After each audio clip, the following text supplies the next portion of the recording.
নমস্কার বন্ধুরা, আমি সহেলি অলৌকিক জোনের আসরে তোমাদের আরও একবার স্বাগত জানাচ্ছি। বন্ধুরা, মাঝে মাঝে এমন কিছু ঘটনা এসে পড়ে আমার হাতে, তখন মনে হয় যে আচ্ছা, এরকম সত্যি হয়? তো এরকম সত্যি হয় কি না সেরকমই একটা বোঝার মতন ঘটনা আজ এসেছে। বিশ্বাস অবিশ্বাস আপনাদের সম্পূর্ণ ব্যক্তিগত বিষয়। আশা করব ঘটনাকে এন্টারটেনমেন্ট হিসাবে নেবেন এবং এটা নিয়ে অযথা দুশ্চিন্তা করবেন না। সরাসরি চলে যাচ্ছি ঘটনায়। ঘটনা পাঠিয়েছেন কাকলি পাত্র, ডায়মন্ড হারবার থেকে। কাকলি একজন সেবিকা বলতে পারি, যাকে আমরা আয়া বলি কথ্য ভাষায়। উনি বছর 5 হলো কি তারও বেশি হলো উনি একটি সেন্টার থেকে আয়ার হিসেবে কাজ করেন। তো সেখানে চলতি পথে উনি বহু মানুষকে দেখেছেন, জীবনে চলার পথে বলতে চাইছি। বহু জায়গায় কাজ করেছেন, বহু মানুষের সঙ্গে মিশেছেন। বলছেন, দিদি আমি ঘটনা যেতে আসতে শুনি, কিন্তু আমরা তো সেভাবে লিখতে টিখতে পারি না। তো এখন যে বাড়িতে কাজ করি সেই বাড়ির এক দিদিকে বললাম এটা একটু পাঠিয়ে দেবে, সে পাঠিয়ে দিল। খুব মনটা ছুঁয়ে গেছে আমার এই বিষয়টা। বলছে জানুয়ারি থেকে জুন অবধি এই কটা মাস, মানে জুলাই থেকে অফ হয়েছে, একটা বাড়িতে কাজ করত। বাড়িতে একটা ছোট বাচ্চার দেখাশোনার কাজ করত। সেই বাড়ির ভদ্রমহিলা বিয়ের অনেক বছর বাদে সন্তানের জন্ম দিয়েছেন। তো সেই নিয়ে সবাই খুব ব্যস্ত থাকতো। ভদ্রমহিলা একটু 30-32-এর বেশি বয়স হয়ে গেছে, তো একটু কমপ্লিকেশানস তো ছিল মায়ের, তাই বাচ্চাকে দেখার জন্য একজন লোকের দরকার। আর উনি খুবই হেল্পফুল এবং বহুদিনের পুরনো অভিজ্ঞতা আছে বলে ওনাকে সে বাড়ি থেকে ওনাকে রেখেছিল। সকাল 8টা থেকে রাত 8টা অবধি ওই বাড়িতে উনি থাকতেন। এবার বিষয়টা হচ্ছে, এতক্ষণ থাকলে মানুষ তো চুপ করে বসে থাকে না। সেই সময় সে অনেক কথাবার্তা হয় সে বাচ্চার মায়ের সঙ্গে, বাড়ির লোকেদের সঙ্গে। বলে সব থেকে বেশি যার সঙ্গে আমার কথা হতো সেটি ছিল বাচ্চাটির মা। দুপুরবেলা বাচ্চা ঘুমিয়ে পড়লে বৌদি নিজের খাবার খেত, আমিও পাশে বসে, মানে একটু দূরে, আমাকে বলতো টেবিলে এসে বসো, আমি বসতাম না, মাটিতে বসে আমি আমার খাবার খেতাম। প্রথম কদিন খাবার নিয়ে গেছি, কিন্তু তারপর থেকে বৌদিই বলতো খাবার আনতে হবে না, তুমি আমার বাড়িতে যা দুপুরে হবে তুমি তাই খেও। তবে টিফিন করে বাড়িতে বেরোতাম, দুপুরে ওদের বাড়ি খেতাম, বিকেলেও টিফিন করতাম, তারপর 8টার সময় ফিরে আসতাম, অনেকটা সময় কাটাতাম।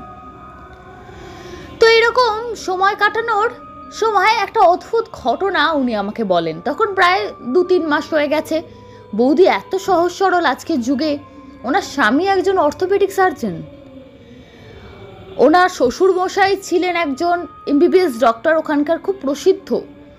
বর্তমানে বাড়িতে একটা ছোট চেম্বার আছে, খুব অল্প পেশেন্ট দেখেন, ভিজিট নেন 5 টাকা। শাশুড়ি মাও স্কুল টিচার ছিলেন একটা সময়, খুব ওয়েল রেপুটেড একটা ফ্যামিলি। তো ডাক্তারবাবুকে তো বাড়িতে দেখাই যায় না বললে চলে, কখন আসেন কখন যান কিছু বুঝতে পারি না। আমি এই কমাসে ডাক্তারবাবুকে যে কবার দেখেছি, মানে ভদ্রমহিলার স্বামীকে, হাতে গুনে বলা যায়। যতটুকু জানি উনি রাত্রেবেলা আসতেন, বাড়িতে এসে ডিনার করে ঘুমিয়ে পরের দিন সকাল হতে না হতেই হয়তো বেরিয়ে যেতেন। খুব কম সময় ওনাকে দেখেছি। তো এরকম একটা ব্যস্ত মানুষ, কিন্তু ভদ্রমহিলার স্বামীর প্রতি কোনো আক্ষেপ ছিল না। উনি কিন্তু কোনো মেডিকেল লাইনে বা কোনো কিছু ফিল্ডেই নেই, উনি একদমই তথাকথিত হাউসওয়াইফ। বিষয়টা হচ্ছে, এই মেয়েটি যে বাচ্চাটি হয়েছে, যাকে দেখাশোনার জন্য উনি গেছেন, তার আগেও তাদের 2 পুত্র সন্তান আছে। একজন ক্লাস 8-এ পড়ে, একজন ক্লাস 6-এ পড়ে। এবার প্রশ্ন আসতে পারে, ভদ্রমহিলা তো প্রথমবার মেয়ে হয়েছে, আগের 2 ছেলে মানে? ডাক্তারবাবুর প্রথমবার বিয়ে থেকে ওই 2 ছেলে, সেই স্ত্রী মারা যান, তারপর এনাকে বিয়ে করেন। বিয়ের প্রায় 7-8 বছর বাদে এই বাচ্চা মেয়েটি হয়েছে। এখানে আসল ঘটনাটা লুকিয়ে আছে। এবার অনেকটা পেছনে চলে যাব। 2008-9 সাল, ডাক্তারবাবু তখন সবে এমবিবিএস কমপ্লিট করে স্পেশালাইজেশন মানে অর্থোপেডিক সার্জারিতে অ্যাজ আ জুনিয়র স্টার্ট করেছেন। সেখানেই হসপিটালে থাকতে থাকতে, ওদের তো ম্যাক্সিমাম সময়টা হসপিটালে থাকেন, সেই সময় এমবিবিএসের থার্ড ইয়ারের স্টুডেন্ট অনন্যা, তার সঙ্গে ওনার বন্ধুত্ব, প্রেম, তারপর একটা সময় ওরা বিয়ে করে। ভদ্রমহিলা মানে ডাক্তার অনন্যা দেবী নিজের মতো প্র্যাকটিস করছিলেন, ডাক্তারবাবুও সবে সবে পসার জমাচ্ছেন, একটা হসপিটালে জুনিয়র অর্থোপেডিক হিসাবে স্টার্ট করেছেন। জীবনটা ভালোই চলছিল। বিয়ের পর প্রথম কয়েক বছর ওরা সন্তান নেয়নি, তারপর তাদের প্রথম ছেলে হয়। ছেলে হবার পরও দুজনে বেশ ভালোই ব্যালেন্স করছিল। ভদ্রমহিলা মানে অনন্যার মা বাবা দুজনেই ডাক্তার ছিলেন। এদিকে ডাক্তারবাবুর বাবা ডাক্তার, কিন্তু মা অন্য ফিল্ডে ছিলেন। দুটো ফ্যামিলি ওয়েল রেপুটেড, কোনো পরিবারে কোনো সমস্যা ছিল না। মানে ডাক্তারবাবুর ছোট জন্ম থেকে এই বিয়ে অবধি সময়টায় জীবনটা কোনো স্ট্রাগল ফ্রি লাইফ ছিল, কোনো স্ট্রাগল, কোনো সমস্যা হয়নি। পড়াশুনো করেছে নিজে স্বেচ্ছায়, তার মেধা ছিল, সেটাকে যদি কেউ স্ট্রাগল বলে সেটা আলাদা ব্যাপার। বাট না কোনো আর্থিক, না কোনো কিছু পারিবারিক, কোনো স্ট্রাগল কোনো কিছুতেই তাকে পোহাতে হয়নি। ইভেন কি বিয়ে সম্পর্ক নিয়ে যেখানে অন্যান্য পরিবারেকেও একটা চাপ সৃষ্টি হয় লাভ ম্যারেজকে নিয়ে, এখানেও সে কিচ্ছুই হয়নি। ওরা দুটো পরিবারকে জানিয়েছে এরা বিয়ে করতে চায়, বিয়ে দিয়ে দিয়েছে, এরকম একটা ব্যাপার। সেখানেও কোনো সমস্যা ছিল না। কিন্তু জীবন তো সবার একরকমভাবে যায় না। তারপর শুরু হলো অন্যরকম একটা পরিস্থিতি। ভদ্রমহিলার গলব্লাডারের স্টোন অপারেশন হলো, মানে ডাক্তার অনন্যা দেবীর কথা বলছে। অপারেশন হলো, উনি বাড়িতে রেস্টে থাকলেন। কিছুদিন বাদে ওনার পেটে জল জমা শুরু হয়ে যায়, বারবার জল জমছে। হাজবেন্ড ডাক্তার, উনি নিজে ডাক্তার, বন্ধু বান্ধবের একটা বিশাল বড় গ্যাং আছে, তারা প্রত্যেকেই মেডিকেল কলেজের স্টুডেন্ট এবং দারুণ বন্ধু। তাদের প্রত্যেকে তারা সাপোর্ট করছে। সাপোর্ট মানে মেন্টাল সাপোর্ট, তাদের আর্থিক সাপোর্টের কোনো দরকার নেই। বড় বড় জায়গার চিকিৎসা হলো, সব কিছু হলো। ইতিমধ্যে এই গলব্লাডার স্টোনের প্রায় মাস 6 আগে ওনার দ্বিতীয় সন্তান মানে দ্বিতীয় পুত্র সন্তানের জন্ম হয়েছে। মানে ধরে নিচ্ছি সেই ছোট বাচ্চাটির 6 মাসের ছেলে, প্রথমটি বেশ বড় হয়ে গেছে। বড় মানে প্রায় 3 সাড়ে 3 এরকম, আর দ্বিতীয়জন সবে 6 মাস বয়স। তারপরে একেতে সিজারিয়ান, তারপরে আবার গলব্লাডার স্টোন, তারপরেই জল জমা। ভদ্রমহিলা একদম বিছনায় শয্যাশায়ী হয়ে গেলেন। হসপিটাল ঘর এই প্রায় 3 মাস টানা চলার পর ওনার শরীরে বিভিন্ন জায়গায় পেট থেকে নানা রকম অর্গান ড্যামেজ হতে শুরু করে এবং উনি 3 মাসের মধ্যে মারা যান। একটা নির্ঝঞ্ঝাট ফ্যামিলি, যারা কোনোদিন কোনো স্ট্রাগল দেখেনি, কোনো সমস্যা ভোগ করেনি, একদম সাজানো ছবির মতো জীবন যাদের, হঠাৎ করে জীবনে ছন্দপতন। এবার একটা 3 বছরের ছেলে এবং 6 মাসের বাচ্চাকে নিয়ে ডাক্তারবাবু তো কোনো শোকে স্তব্ধ হয়ে গেছেন। হসপিটাল যাওয়া বন্ধ করেছেন এবং পুরো বাড়িতে 4টে দেয়ালের মধ্যে নিজেকে ক্লোজ করে নিয়েছেন।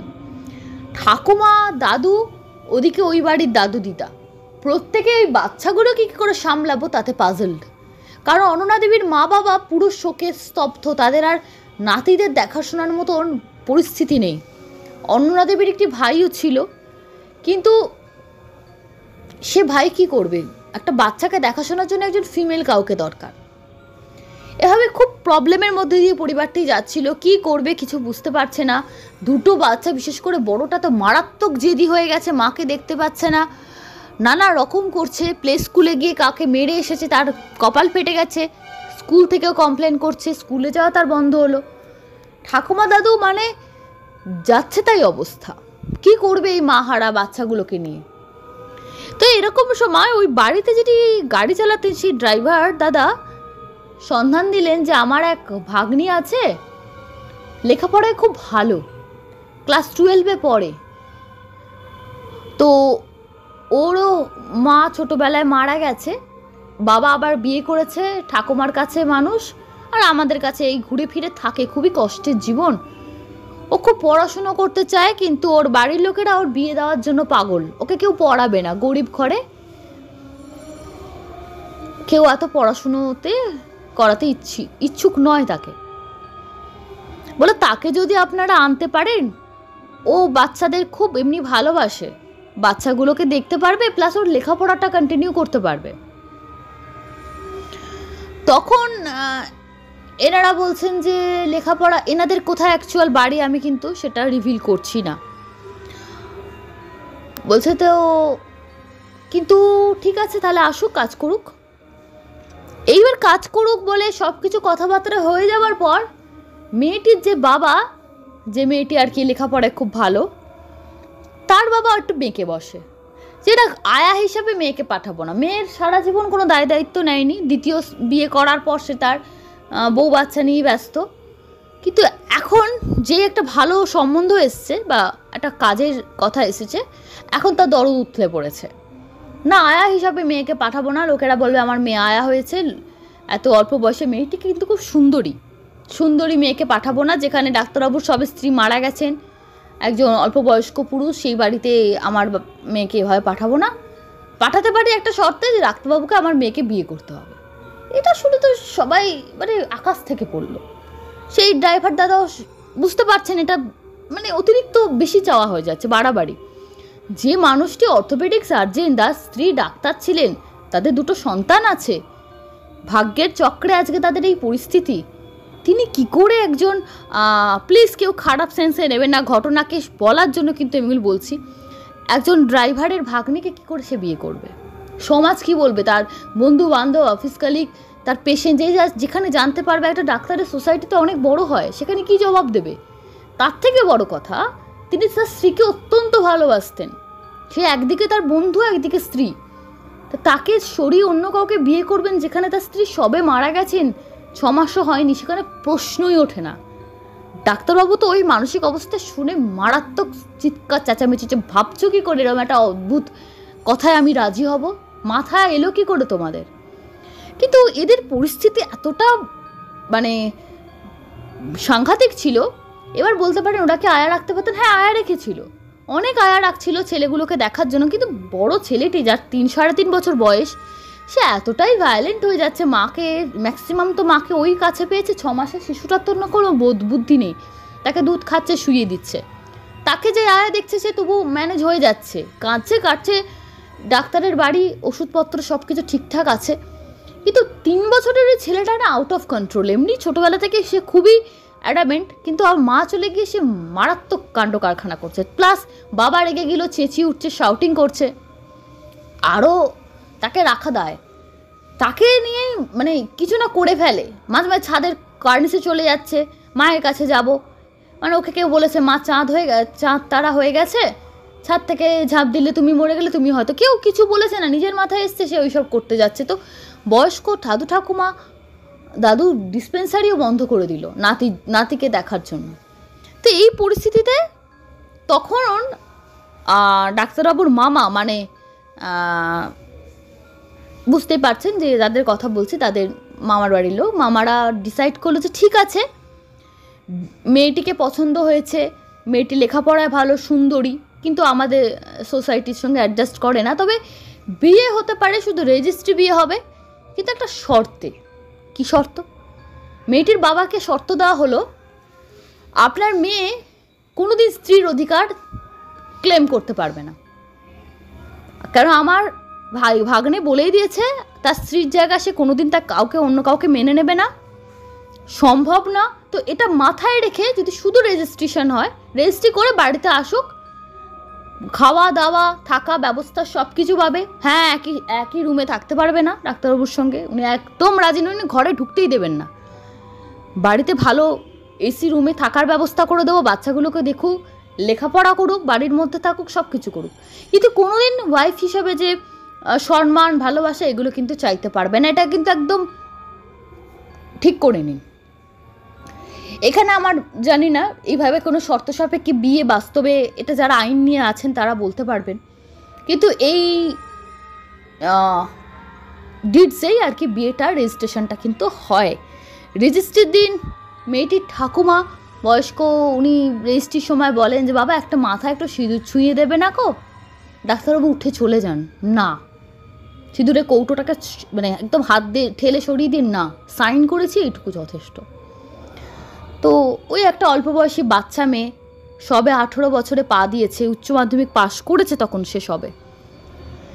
খুবই দুঃখের তার জন্য, তার তো কোনো দোষ নেই, তার দোষ সে গরিব পরিবারে জন্মেছে, মা নেই, বাবা দ্বিতীয় বিয়ে করেছে, থাকার জায়গা নেই, ব্যবস্থা নেই, এর একবার মামার বাড়ি একবার ঠাকুমার কাছে এই ওরে জীবন কাটে। কিন্তু ওই মেয়েটির লক্ষ্য ছিল আমি পড়াশুনোটা কন্টিনিউ করবো, আমি জীবনে বড় হব। তাই এক্ষেত্রে সে ইম্যাচিওর, তার মধ্যে সে সুযোগ যে লেখাপড়া করতে দেবে এরা, শুধু তো বাচ্চা দেখাশোনা করতে হবে, লেখাপড়া তো করতে পারবো, এইটাই ওর কাছে বড় বিষয় ছিল। ওর মা মারা যাওয়ার আগে চেয়েছিল যে আমার মেয়ে লেখাপড়া করতো, তো সেই জিনিসটা ওর মনের মধ্যে আছে যে আমি পড়াশুনো করে শহরে যাচ্ছি, পড়াশুনো করে বেশ নাম কামাবো, জীবনে নিজের পায়ে দাঁড়াবো। মেনে নেবে না তো মেনে নেবে না, কী হয়েছে তাতে? কেন অতটা ম্যাচিওর ব্রেন নেই, বা 18 বছরের মেয়ে তো হয়তো বলতে পারে 18 বছরের মেয়ের আজকালকার দিনে অনেক পরিণত হয়, কিন্তু ওর হয়তো নেই, ওই বিয়ে টিয়েকে এত সিরিয়াসলি নেয়নি, মেনে নেবে না, আমি কনসা ওনাকে চিনি, এরকম একটা ক্যাজুয়ালভাবে বিয়েটা হয়ে গেল। একদম 2 মাসের মধ্যে রেজিস্ট্রি করে সে চলে এলো। এসে যা নিয়ম তাই, একটা দিনের জন্য সে ডাক্তারবাবুর ঘর ছিল দোতলায়, সে ওঠেও নি যায়ও নি, সে সারাদিন বাচ্চাগুলোকে নিয়ে থাকতো এবং বাড়ির সবার কথা শুনে, এবং বলেছিল সেশন স্টার্ট হোক কলকাতার কোনো ভালো কলেজে, মর্নিং কলেজ যেগুলো আছে, একটা মর্নিং কলেজে তোমাকে ভর্তি করে দেবো। বলে আচ্ছা। তো যতটুকু না কলেজে ভর্তি হচ্ছে, কারণ সেশনটা শেষ হয়ে গেছিলো, ভর্তির সময় নেই, একটা বছর ওকে ওয়েট করতেই হবে। ও নিজের মতো বাড়িতে লেখাপড়ার অভ্যাস করতো, মানে সেই শ্বশুর বাড়িতে গিয়ে।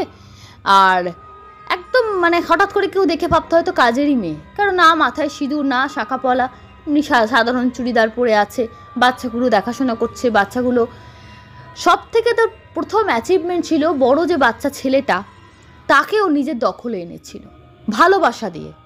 কখনো বলেনি যে আমি তোমার নতুন মা বা কিছু, আমি তোমার বন্ধু, আমারও যেন তো মা নেই, এই আমারও মা নেই তোমারও নেই, এইভাবে একটা বন্ডিং তৈরি করেছিল বাচ্চা ছেলেটার সঙ্গে। পুচকেটা তো ছেড়েই দিন, ওইটুকু বাচ্চা 1 বছর হয়নি, ওটার কি আছে। তো আস্তে আস্তে বাড়ির লোক না রিলিফ পাচ্ছিল, ওর ওই দৌড়াত্ম আস্তে আস্তে কমছিল, এবং মেয়েটির প্রতিও ভালোবাসা তৈরি হচ্ছিল পরিবারের সকলের। এখানে একটা বলে রাখা ভালো, ডাক্তারবাবুর এক্সটেন্ডেড ফ্যামিলি ছিল, কাকার ফ্যামিলিও ছিল, বাড়িটা বিশাল বড়। কাকাদের ফ্যামিলিটা একই বাড়ির মধ্যে কিন্তু একটু দূরে, একটা মানে বাউন্ডারির মধ্যে। কাকা কাকিমা ডাক্তার, তার ছেলে বৌমাও ডাক্তার, কিন্তু এই বাচ্চাগুলোকে দেখাশোনার মতো টাইমিং কারুর কাছে ছিল না। আর কে কার বাচ্চার সারা জীবন দায়িত্ব নিতে পারে, তাই জন্য এই বিয়ে করা। এরপর মেয়েটি যখন এই বাড়িতে প্রথম এলো, এবার মেয়েটির জবানবন্দি। এই হলো সেই মেয়ে যেই বৌদির কাছে আমাদের যে ঘটনা পাঠিয়েছেন আয়ামাসি, তিনি ঘটনাটা শুনছেন। এই হলো সেই মেয়ে, সেই বাচ্চা মেয়েটা যে নামমাত্র রেজিস্ট্রি বিয়েতে এই বাড়িতে চলে এসেছিল। বলছে আমি এই প্রথম 2 দিন 3 দিন ঠিক আছে, 4 দিনের দিন একটা অদ্ভুত জিনিস লক্ষ্য করলাম। আমি যখন বড় ছেলেটার নাম বিট্টুর সঙ্গে আমি সময় কাটাচ্ছি, খেলা করছি, দেখি দূরে একজন মহিলা, আমি তাকে চিনতে পারি না। কারণ একটা জিনিস বলে দিই, ও কিন্তু একতলায় থাকতো, ডাক্তারবাবুকে দেখলেই রেগে যেত, কারণ মনে হতো যে আমি নিজের মধ্যে হয়তো কোনো অপরাধ বোধ কাজ করতো বা কিছু, মানে স্ত্রী হিসাবে মানতে পারে না, দেখলে ওকে রেগে যায় বলে দোতলায় ভয়ে, বাচ্চা মেয়ে তো 18 বছরের মেয়েও যেতই না, ও একতলাতেই থাকতো। তো একতলায় বাকি যারা কাজের লোক আছে তাদের পাশে একটা রুমে ওর ব্যবস্থা করা হয়েছিল, ওখানে থাকতো সব কিছু। তো এই বাচ্চা ছেলেটিকে যখন দেখাশোনা করতো, সবসময় দেখতো দূরে একটা ভদ্রমহিলা চুপ করে বসে ওকে ফলো করছে। কি করছে না করছে, স্থির হয়ে বসে আছে, কোনো নড়ে না চড়ে না, কথা বলে না। তো ও নতুন গেছে, ও যেচে কারোর সঙ্গে এরা বড় লোক, এরা এত শিক্ষিত, নিজেকে একটুখানি শেখিও হয়ে থাকতো এখানেও। তারপর যখন 2 দিন 3 দিন বাদে ওর সঙ্গে কথা বলা শুরু করলো, একটু আধটু কথা যেন সে বলে একটু রোবোটিক ভয়েসে, তুমি কি করছো, ওকে এখন এটা খাওয়াও, এরকম। আর ম্যাক্সিমাম সময় সাইন ল্যাঙ্গুয়েজে কথা বলে। ধরো বাচ্চা ছেলেটা দৌড়তে করতে গিয়ে হাতে বা পায়ে কোথাও চোট লেগে গেল, ও বললো এই বাবা ওষুধ আমি কোথায় পাই, এখন তো হাতের কাছে কেউ নেই, আমি একটা এক্সাম্পল দিচ্ছি। তখন যে বসে থাকতো সে দেখিয়ে দিল এখানে গিয়ে এখানে যাও, এখান থেকে ওষুধটা বার করো। ও তাই করতো। ওর মনে কোনো প্রশ্ন আসেনি যে এ কে, এ যখন বসেই থাকে তাহলে এ তো বাচ্চাগুলোকে দেখতে পারতো, এরকম কোনো প্রশ্ন তার মাথায় আসেনি। ভেবেছে এদের বাড়িরই কেউ হবে। এই যে অল্প বয়সী ভদ্রমহিলা চুপচাপ বসে থাকে, শুধু দেখে যখন ও বাচ্চা, অন্য সময় কিন্তু দেখতে পায় না, যখন ও পড়াশুনো করে, স্নান করে বা খাবার খায়, পুজো করে, তখন কিন্তু ওই ভদ্রমহিলাকে ও ধারে পাশে দেখতে পায় না। রান্নাঘরেও টুকটাক কাজ করতে গেলেও ওকে দেখতে পায় না। ওকে তখনই দেখতে পায় যখন ও বড় ছেলেটি বা ছোট্ট 6 মাস 8 মাসের, তখন 8 মাস হয়ে গেছে বাচ্চাটা, ওর কাছে থাকছে, ওদেরকে নিয়ে খেলা করছে, আদর করছে, তখনই তাকে দেখতে পায়। যেটা সবসময় স্পাই, মানে হিডেন ক্যামেরার মতো সবসময় মুখের দিকে তাকিয়ে বসে থাকে। বলে বিরক্ত লাগতো না, কিন্তু আস্তে আস্তে আস্তে আস্তে ওকে দেখতে দেখতে আমি না অভ্যস্ত হয়ে গেলাম যে ও থাকবে। আমি যখন রুমে ঢুকতাম তখন ওকে দেখতে পেতাম না, তারপরে কখন যে সে সোফায় এসে বসতো খেয়াল করতে পারতাম না, কিন্তু আস্তে আস্তে আস্তে আস্তে ওর সঙ্গে বন্ধুত্ব হয়ে গেল। একদিন বলছে ও তো চুপচাপ বসে শুনতো, আমি বাচ্চাগুলোকে একটু কিছু আঁকতে দিলাম, মানে বাচ্চা বড়টাকে অবভিয়াসলি, ছোটটাকে ঘুম পাড়ালাম, চুপ করে বসে আছি। এই বাড়িতে সেভাবে কেউ ভালো করে কথা বলে না আমার সঙ্গে, তো ওর সঙ্গে বসে বসে কথা বলতাম, যেমন মানুষ ভগবানের সঙ্গে কথা বলে একতরফা। তো সে মহিলা চুপ করে বসে ম্যাক্সিমাম শুনতো, রিপ্লাই কিন্তু খুব কম করতো। বলে আমার এরকম ছোটোবেলায় মা মারা গেছে, আমার তাই যে খুব ওর সঙ্গে গল্প করতো, আমি এই বাড়িতে এসেছি পড়াশোনার সুযোগ পাবো বলে। আস্তে আস্তে আস্তে আস্তে তার সঙ্গে এত সুন্দর একটা বন্ডিং তৈরি হয়ে গেল, সেও নিজের টুকটাক টুকটাক কথা ওর সঙ্গে বলতে লাগলো। এরপর একদিন বলল যে তুমি কে গো, তোমাকে একটা কথা জিজ্ঞেস করছি, তুমি রাগ করবে না, তুমি কে? তুমি তো বসে থাকো, আমি গরিব মানুষ, আমার এগুলো জিজ্ঞেস করা শোভা দেয় না। তখন উনি বললেন যার সঙ্গে তোমার বিয়ে হয়েছে আমি তার স্ত্রী। ও একটু ভড়কে গেল, এ কি বলছে, উনি তো মারা গেছেন। তারপরও ভাবছে বড় লোকদের ব্যাপার, হয়তো স্ত্রী মারা যায়নি, হয়তো ওই বলে না ডিভোর্স নাকি তাই হয়েছে, বাচ্চাকে দেখার জন্য আসে। তো আর এই বাইরে প্রশ্ন করেনি, কারণ ওর ভয় ডাকতো ডাক্তারবাবুকে, যদি গিয়ে ওকে বলে দেয় যে এত কোশ্চেন করছে, যদি তিনি আবার রেগে টেগে কিছু বলেন। কেন একদিন ডাক্তারবাবুকে জলখাবার দিতে গেছিলো, ডাক্তারবাবুকে দেখেই রেগে গেছিলো, তুমি কেন এলে, বাড়ি থেকে কেউ নেই, তোমাকে যে কাজের জন্য আনা হয়েছে সেই কাজ করো, আমার ঘরে ধুমধাম করে ঢুকবে না, এইরকম একটা ব্যবহার করে ওর সঙ্গে। তো ও বাচ্চা মেয়ে ধারে বাড়ে যায় না। ইনি আস্তে আস্তে বলেন আমি ও স্ত্রী। বলছে তুমি ও স্ত্রী, তাহলে এখানে তুমি থাকো না কেন? একদিন জিজ্ঞেস করে ফেললো, উত্তর দিল না, সে চুপ করে আছে। এবং চুপ করে থাকা দেখে এই মেয়েটি আর কোনো প্রশ্ন করলো না, যে তাহলে হয়তো ব্যক্তিগত ব্যাপার, এগুলো জিজ্ঞেস করা ঠিক না। এবার যত দিন যায় ও একটা জিনিস খেয়াল করলো, ডাক্তারবাবু এবার আস্তে আস্তে না, যেহেতু ছেলেটা অনেকটা, মানে 3 বছরের ছেলেটি অনেকটা সর্টেড হয়েছে, তাকে আবার নতুন প্লে স্কুলে দেওয়া হয়েছে, ভদ্রভাবে ব্যবহার করছে, আর ওই দৌরাত্ম করছে না, বাড়ির পরিস্থিতিটা আস্তে আস্তে নর্মালাইজ হচ্ছে এই মেয়েটির জন্য। তাই জন্য উনি এবার আস্তে আস্তে নতুন হসপিটাল জয়েন করলেন, কাজকর্মে মন দিলেন। অলরেডি 3 মাস হয়ে গেছে এর সঙ্গে বিয়ে হয়েছে, বিয়ে মানে নামকাও আসতে। তো একটা জিনিস দেখতো, ডাক্তারবাবু যখনই হসপিটাল থেকে বাড়ি ফিরছেন, 10টা হোক 11টা হোক, একসময় হসপিটাল করে একটা কোথায় চেম্বার করেন, চেম্বার করে ফিরতে ফিরতে প্রায় 11:30 12টায় বাড়ি ফেরে। ডাক্তারবাবুর গাড়িটা এলেই, হয়তো এরা দুজনে বসে গল্প করছে, ডাক্তারবাবুর গাড়ি এলেই ও যেন হাওয়াইয়ের মতো নেমে যেত। নেমে ডাক্তারবাবুর যেই নামলো গাড়ি থেকে, মেয়েটি ওপর থেকে দেখতে পেত ও ডাক্তারবাবুর সঙ্গে পেছন পেছন পেছন পেছন যাচ্ছে। ডাক্তারবাবু ঘরে ঢুকলো, দেখতো সেখানে একদিন ও সাইড থেকে ডাক্তারবাবুর ঘরের পাশ থেকে দেখলো ডাক্তারবাবু ব্যাগটা খাটের পাশে রেখেছেন, চেঞ্জ করছেন। সেখানে এ চুপ করে বসে আছে, অত একটা কথা বলছে না, শুধু এর চোখ দিয়ে জল পড়ছে, একদম সাইলেন্ট। এবং একটা জিনিসও একদিন অবাক হয়ে গেল, ডাক্তারবাবু চলে গেল এমন করে যেন মনে হয় ওকে ভেদ করে চলে গেল। ও সেদিন বুঝতে পারো তাহলে কি ডাক্তারবাবুকে চেনে না। এবার এরকমভাবে ওকে ফলো করতে করতে একদিন ডাক্তারবাবু দেখে ফেললো যে বাইরে থেকে দাঁড়িয়ে দেখছে।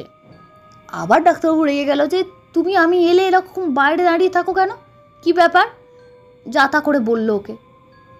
তখন এই মেয়েটি যিনি বসে থাকেন ওনার স্ত্রী, সে বলছে যে ওকে কিছু বলো না, ও আমার সঙ্গে এসছে, আমি গল্প করি, আমার সঙ্গে থাকে, নানানভাবে তাকে বোঝানোর চেষ্টা করছে, অথচ ডাক্তারবাবু সে কথা শুনতেও পাচ্ছে না, দেখতেও পাচ্ছে না, কিছুই না। মেয়েটি চোখ দিয়ে জল পড়ছে, মানে এই বাচ্চা মেয়েটির কিছু বলতে পারছে না, ঠকঠক করে কাঁপছে, বুঝতে পারছি ভাবে কেউ এসে চেঞ্জ করছে বাইরে থেকে এসে, এইভাবে ঘরের সামনে দাঁড়ানো যে অন্যায় হয়েছে ওটা ও বুঝতে পারছে। নামই স্বামী, সে তো তাকে স্ত্রী বলে মানে না, আয়া হিসাবেই দেখে তাকে, কিন্তু বলতে পারছে না যে আমি ওর সঙ্গে এসেছি, এবং ওকে তো দেখতেও পাচ্ছে না। তো ওই মেয়েটির দিকে যখন তাকাচ্ছে তখন ডাক্তারবাবু বলছে, ওদিকে কি তাকাচ্ছ, ওখানে কি আছে, আমার দিকে তাকাও, এদিক ওদিক তাকাচ্ছ কি, চোখে রেখে কথা বলার সাহস নেই, এই তোমাদের স্ট্যান্ডার্ড, এই তোমাদের ক্লাস, এই সব বলে ওকে যা তা করে অপমান করে।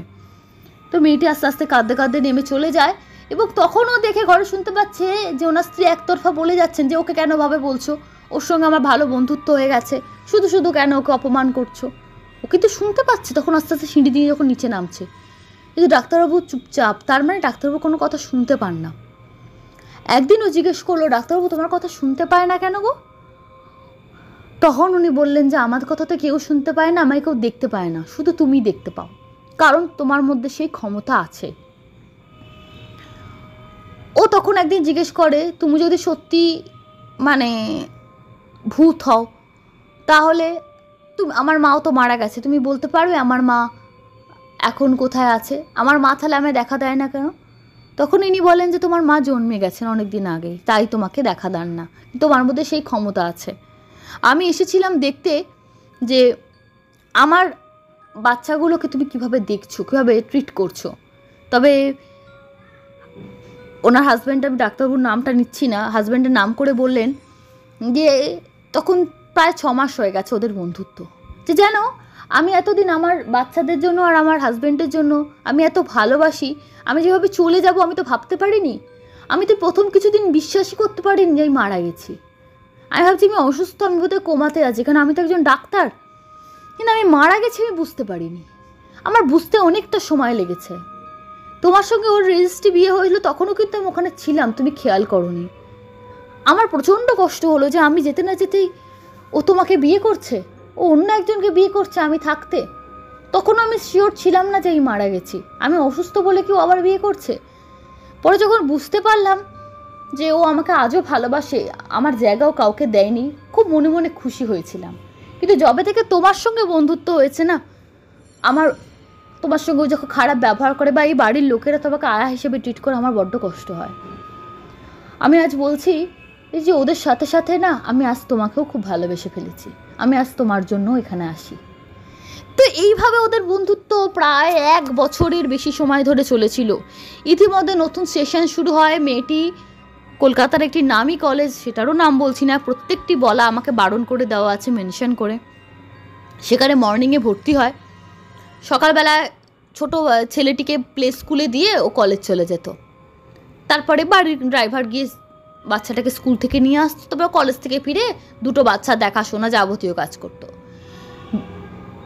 সায়েন্স নিয়ে পড়তো জেনারেলে, অনার্স নেয়নি, কেন অনার্স নিলে আরও বেশি পড়াশোনার চাপ হবে, তাহলে এদেরকে দেখতে পারবে না, কেন মেন তো এই বাড়িতে আসা বা এরা তো এনেছে ওদের দেখার জন্য।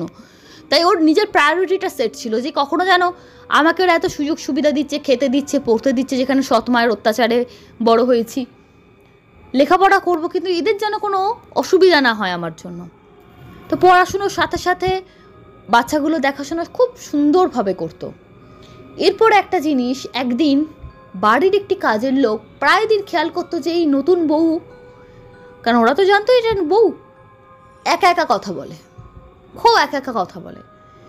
তখন একদিন, 2 দিন, 3 দিন দেখে যখন দেখছে যে নিজের মনে মনে হাসছে ব্যালকনির সাইডে বসে, যেন মনে হয় কারোর সঙ্গে গল্প করছে বা কিছু, তখন কিন্তু ও ওনার শাশুড়িকে বলে দেয় যে নতুন বউকে তোমরা কোত্থেকে এনেছো, এই ব্যাটা পাগল, এই জন্য এইরকম বিয়ের শর্তে রাজি হয়েছে।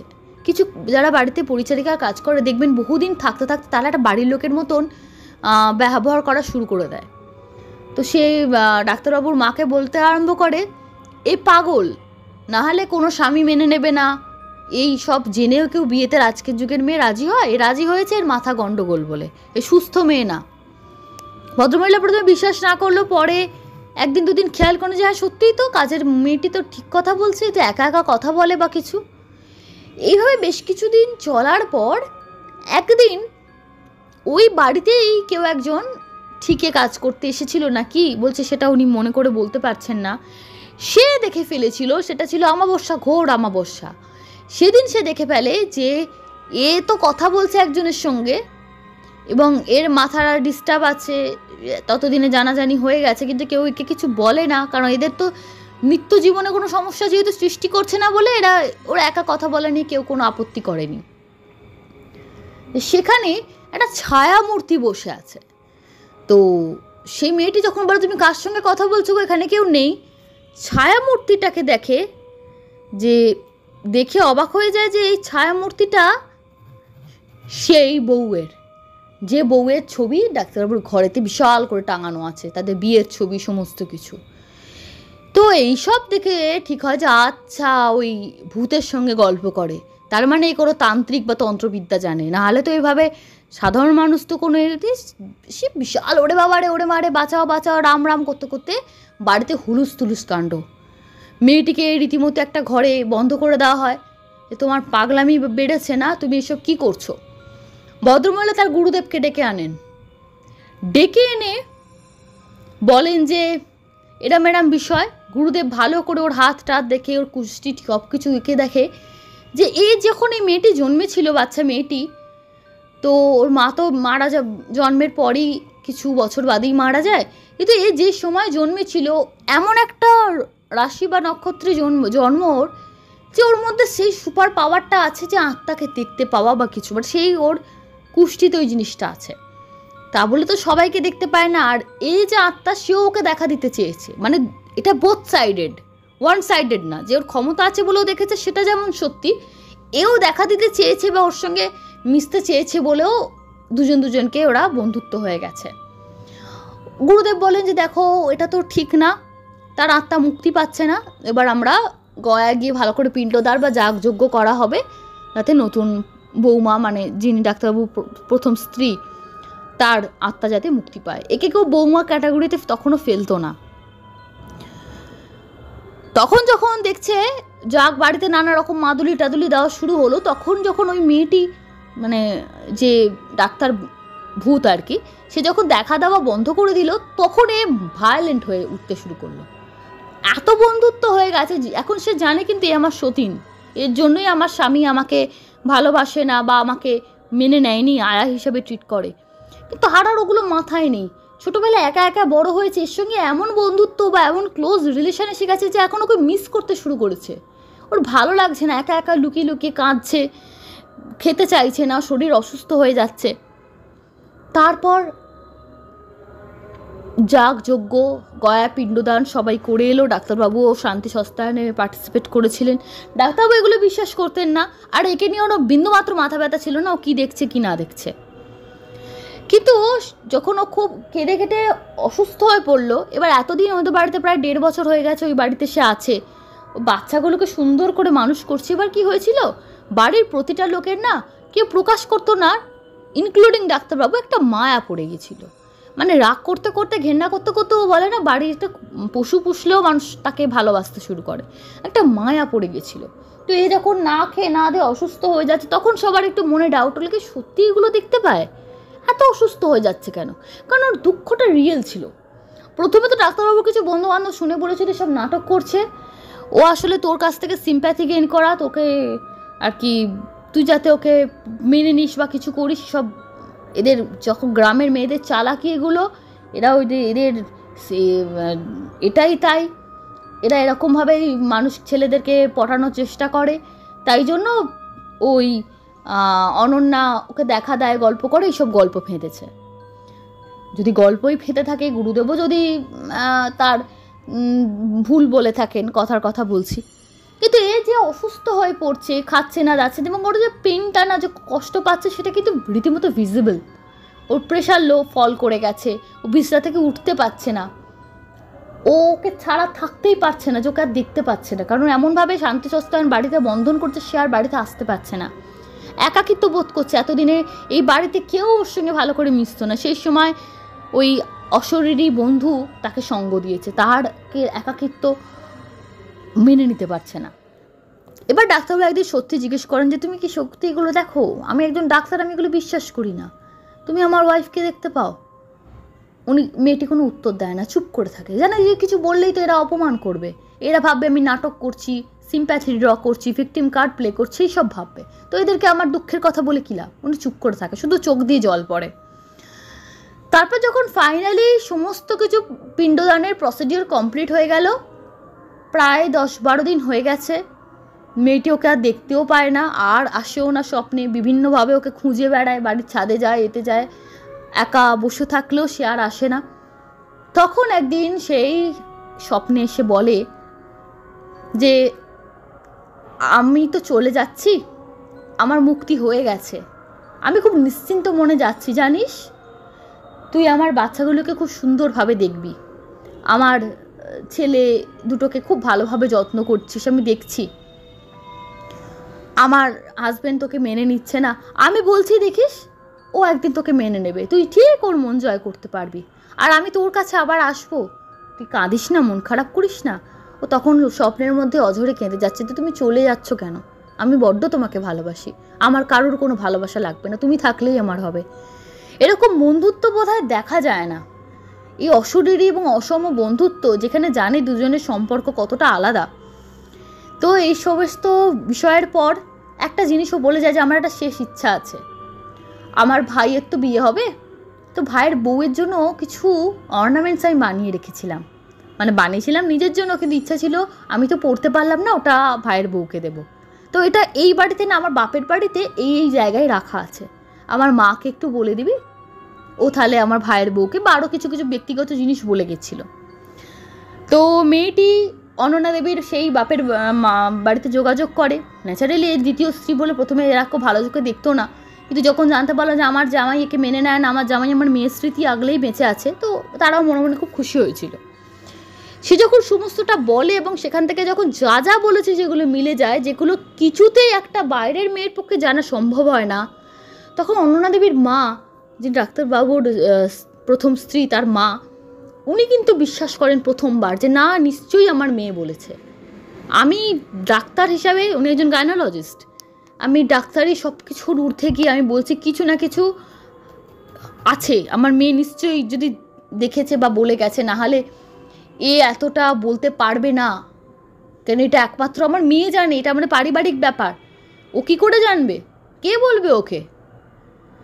আমি বিশ্বাস করি আমার মেয়ে ওর সঙ্গে বন্ধুত্ব করেছিল বা দেখা দিয়েছিল, এবং আমার মেয়ের চলে যাবার মানে মৃত্যুর পরেই দেখা, কিন্তু আমার মেয়ে যে মুক্তি পাওয়ার পর যে অসুস্থ হয়ে গেছে ওকে দেখতে না পেয়ে, সেটাও আমি বিশ্বাস করি। এরপর আস্তে আস্তে আস্তে আস্তে ওকে অসুস্থ অবস্থায় দেখে ওর ওই বাড়ির প্রতি যে প্রচুর স্যাক্রিফাইস, কোনোদিন ডাক্তারবাবুর সিম্প্যাথি ড্রয়ের চেষ্টা করেনি, ভালোবাসা আলাদা করে পাওয়ার চেষ্টা করেনি, শুধু নিজের পড়াশুনো, বাচ্চাগুলোকে দেখাশোনাতেই মন দিয়েছিল। এতে প্রত্যেকের একটা সিম্প্যাথি ও পায়, আস্তে আস্তে সিম্প্যাথিটা ভালোবাসায় রূপান্তরিত হয়, ডাক্তারবাবু আস্তে আস্তে ওকে মেনে নেয়, এবং ও ডাক্তারবাবুর মনে আস্তে আস্তে জায়গা করে নেয়, এবং একটা সময় ডাক্তারবাবুর সঙ্গে একই ঘরে থাকতে শুরু করে। সেটা কিন্তু অনেক বছর বাদে, প্রায় 4-5 বছর বাদে, একদিন দুদিন না। এই যে একটা সাধনা স্বামীকে পাওয়ার, ও কিন্তু নিজে থেকে কখনো জোর করে যায়নি।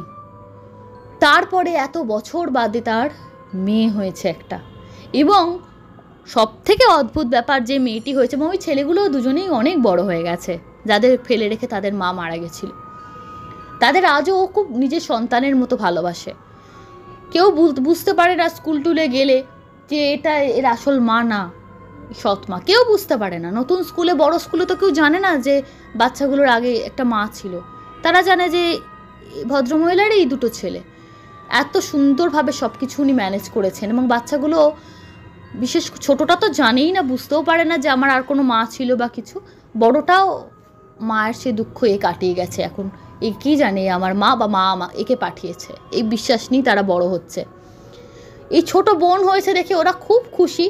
আর সব থেকে বড় কথা, বাচ্চার মেয়েটি যে হয়েছে, তার চুলের ধরন, তার মুখের ধরন, তার অনেক কিছু নেচার অনন্যা দেবীর মতো। মানে অনন্যা দেবী বলে গেছিলেন না আমি তোর কাছে ফিরে আসবো, অ্যাকচুয়ালি ডাক্তারবাবুর প্রথম স্ত্রী তার সন্তান হয়ে ফিরে এসছে না। আসলে সব কিছু সম্পর্ক, জেন্ডার, সব কিছুই পৃথিবীর বাইরে কোনো কিছু সিস্টেম নেই। কেউ কাউকে ভালোবাসলে যে তার কাছে ফিরে আসতে পারে, আর যেখানে তার ভালোবাসার এতগুলো লোক, একেতে প্রথম তার স্বামী, তার বাচ্চা, তারপরেই তার সতীনরূপী বান্ধবী, এতগুলো ভালোবাসাকে সেও আর কি অবহেলা করতে পারেনি, সে ফিরে আসতে বাধ্য হয়েছে।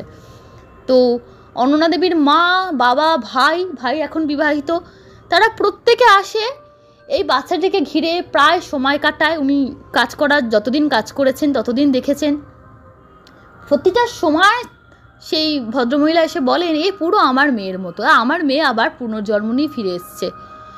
আর এই যে দ্বিতীয় বউ ডাক্তারবাবুর, তাকে কিন্তু অনন্যা দেবীর মা একদম নিজের মেয়ের মতো মেনে নিয়েছেন, এবং অনন্যা দেবীর ভাই নিজের বোনের চোখে দেখে। প্রত্যেক বছর রাখি বাঁধায়, ভাইফোঁটা অনুষ্ঠান করে, যে আমার দিদির সঙ্গে এত বন্ধুত্ব ছিল। কেন এখন ওরা মানে সায়েন্সের বিয়ন্ডে গিয়েও কিছু আছে, যে কিছু তো আছে। এই ছিল ঘটনা, আজকে অনেক বড় হয়ে গেল। আমি এতটা স্পেল বাউন্ড হয়ে গেছিলাম ঘটনাটা যখন আমি পড়লাম। যিনি পাঠিয়েছেন তিনি তো নিজে লেখেননি, যাকে দিয়ে পাঠিয়েছেন সে হোয়াটসঅ্যাপে পুরো টেক্সট করে এতটা লিখে পাঠিয়েছে। আমি তোমাদের সঙ্গে শেয়ার না করে থাকতে পারলাম না। তো আমি তোমাদের কাছে যেতে যেতে রিকোয়েস্ট করে যাচ্ছি, ভালো না লাগলে বা অবিশ্বাস হলে করো, কিন্তু কোনো খারাপ কমেন্ট করো না যে বাজে বলছে, এই করছে। কেননা মানুষদের মনে দুঃখ হতে পারে। কারণ উনি যার বাড়িতে এখন কাজ করছেন সেই বাড়ির মেয়েকে দিয়ে লিখিয়েছেন, ওদের বাড়িতে কিন্তু এখন আর উনি নেই। এই গল্পটা এদের বাড়ি এসে বলেছে এই মেয়েটি লিখে পাঠিয়েছে, তো সেই মেয়েটিরও মনে দুঃখ হতে পারে। তো একটু লোকের মানসিকতাকে ভেবে তোমরা কমেন্ট করো, আদারওয়াইজ আর কিছু বলার নেই। Thank you so much. আজকে এখানে শেষ করছি। ব্যাকগ্রাউন্ড নয়েজের জন্য দুঃখিত। ফিরে আসবো আগামী পর্বে। ধন্যবাদ। শুভরাত্রি।